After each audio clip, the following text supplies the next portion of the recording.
सबसे पहले हम लोग जानते हैं फ्रैक्शन के बारे में। क्या जानते हैं? फ्रैक्शन, जिसे हिंदी में बोलते हैं भिन्न। ठीक है, फ्रैक्शन को हिंदी में बोला जाता है भिन्न। फ्रैक्शन होता क्या है, इसको सबसे पहले जानते हैं। जैसे मान के चलिए एग्जाम्पल के रूप में एक मैंने सर्कल बनाया। क्या क्या मैंने एक सर्कल बनाया, देखिए। और सर्कल को क्या क्या मैंने ना कि 20 से 2 बराबर भागों में बांट दिया। यहाँ से मैंने इसको क्या किया कि 2 बराबर भाग, एक भाग ये है और एक भाग ये है। ठीक है, एक सर्कल बनाया और सर्कल को मैंने क्या किया, 2 बराबर बराबर भागों में बांट दिया। ठीक है, देखिए कितने भाग है, एक भाग और 2 भाग, टोटल भाग कितना है, 2 भाग है। 2 में से एक कितना हिस्सा है, देखिए तो ये वाला हिस्सा, ये हिस्सा कितना हिस्सा है, एक हिस्सा है। ठीक है, तो इसे बोला जाएगा 1/2। क्या बोलेंगे इसको, 1/2। इसे हिंदी में आधा बोला जाता है। ठीक है, 1/2 को क्या बोलेंगे हिंदी में, आधा बोलेंगे। तो आप लोग ये समझ गए ना। उसी प्रकार से देखिए ये हिस्सा, ये हिस्सा को देखिए। ठीक है, तो टोटल कितना हिस्सा था, टोटल हिस्सा था हमारा 1 और 2, टोटल हिस्सा हमारा 2 था। ठीक है, तो 2 में से ये कितना हिस्सा है, ये तो ये 2 में से हमारा ये एक हिस्सा, तो ये भी हमारा क्या कहलाएगा, आधा कहलाएगा। ठीक है, तो आप देखें ना अभी कि ये एक मैंने होल पार्ट मतलब पूरे पार्ट को आधे आधे 2 बराबर भागों में बांट दिए। तो ये जो प्रत्येक आधा भाग दिख रहा है ना, ये वाला, यही प्रत्येक इक्वल आधा भाग क्या कहलाता है, हमारा भिन्न कहलाता है। ठीक है, देखिए ये आधे भाग को और ये आधे भाग को जब आपस में हम लोग फिर से जोड़ेंगे तो फिर हमारे ये होल पूरा प्राप्त होगा। होल मतलब एक प्राप्त होगा। देखिए कैसे, 2 और 2 का एलसीएम कितना होता है, 2 2 का एलसीएम 2 होता है। 2 का बार हम 2 कितने बार में लगेगा, एक बार में, तो एक को एक से गुना करेंगे तो एक आ जाएगा प्लस।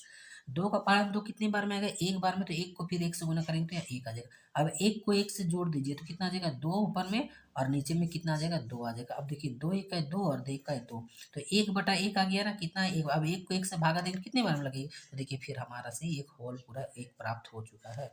ठीक है, तो आप लोग देख चुके हैं ना।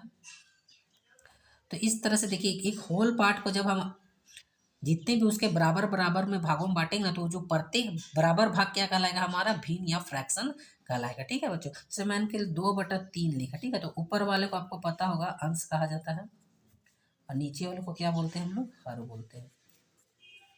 अंश को इंग्लिश में न्यूमरेटर बोलते हैं और हर को इंग्लिश में डिनोमिनेटर बोलते हैं।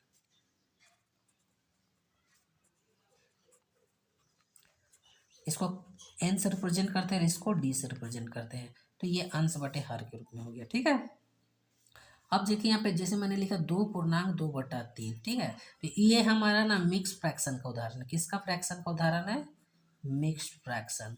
ठीक है, मिक्स्ड फ्रैक्शन। मिक्स फ्रैक्शन क्या होता है, मिक्स फ्रैक्शन को हिंदी में मिश्रित भिन्न बोलते हैं। क्या बोलते हैं, मिश्रित भिन्न। क्या बोलते हैं, मिश्रित भिन्न। ठीक है, तो इसको देखिए, तो ये मिक्स फ्रैक्शन है ना, तो ये देखिए ये पूरा, ये 2 जो है ना, ये पूरा होल पार्ट है। ये क्या पूरा होल पार्ट है, और ये जो हमारा ना, ये डेसिमल में आएगा। डेसिमल मतलब इसको जब तोड़ेंगे ना, ये हमारा पॉइंट पॉइंट में आएगा। ठीक है, तो एक होल पार्ट और कुछ डेसिमल पार्ट मिल के हमारा क्या बनाता है, एक मिक्स फ्रैक्शन बनाता है। जैसे कि मान के चलिए मैंने लिखा यहाँ पे 2/1/3, तो 2 तो हमारा पूरा होल पार्ट हो गया, 2 क्या हो गया, हमारा होल पार्ट हो गया। ठीक है, और जो 1/3 लिखे, क्या लिखे हम लोग, 1/3 लिखे, ये पार्ट को मैं बोल रहा हूँ। तो इसको जब हम लोग तोड़ेंगे तो क्या आएगा, देखिए तो 0.333 इस टाइप से चलते जाएगा। तो ये देखिए डेसिमल फॉर्म हो गया। क्या हो गया, डेसिमल फॉर्म। तो वो भी इसका क्या हो गया, ये डेसिमल फॉर्म हो जाएगा। ठीक है, तो मतलब ये कुछ एक होल पार्ट और उसका कुछ भाग। ठीक है, जो कि हमारा डेसिमल फॉर्म में होगा। ये जब आपस में इसको मिला देते हैं तो ये हमारा मिक्स फ्रैक्शन के रूप में, जिसे मिश्रित भिन्न बोला जाता है। तो मिश्रित भिन्न मिक्स फ्रैक्शन आप समझ चुके हैं क्या है। ठीक है, तो सबसे पहले ये मिश्रित भिन्न को हम सिंपल फॉर्म में कैसे लाते हैं, तो सिंपल फॉर्म मतलब सिंपलेस्ट फॉर्म में। ठीक है, सीधा फॉर्म में, साधारण फॉर्म में। तो इसको क्या किया जाता है, इसको मल्टीप्लाई किया जाता है। ये जो आप देख रहे हैं ना, ये वाला 2 को 3 से मल्टीप्लाई किया जाता है, और ये जो 2 और 1 दिख रहे हैं, यहाँ मल्टीप्लाई करने के बाद जो भी संख्या आएगा उस पर ऊपर वाले संख्या को जोड़ दिया जाता है। ठीक है, जैसे यहाँ पे क्या लिखा था, 2/1/3। तो इसको मैंने क्या बोला, मल्टीप्लाई करेंगे। तो मल्टीप्लाई करेंगे इसको ऐसे ऐसे करके मल्टीप्लाई, और ऊपर वाले संख्या को प्लस कर देंगे। तो 3 दूना 6, 3 दूना 6 आ गया, और इसमें 1 क्या करेंगे, प्लस कर देंगे। तो 6 और 1 7, तो 7/3 ये हमारा सिंपल फॉर्म में आ चुका है। तो आप लोग समझ चुके हैं ना कि मिक्स फ्रैक्शन को सिंपल फ्रैक्शन में कैसे बदलेंगे। ये हमारा फ्रैक्शन को चेंज करने का तरीका हो गया।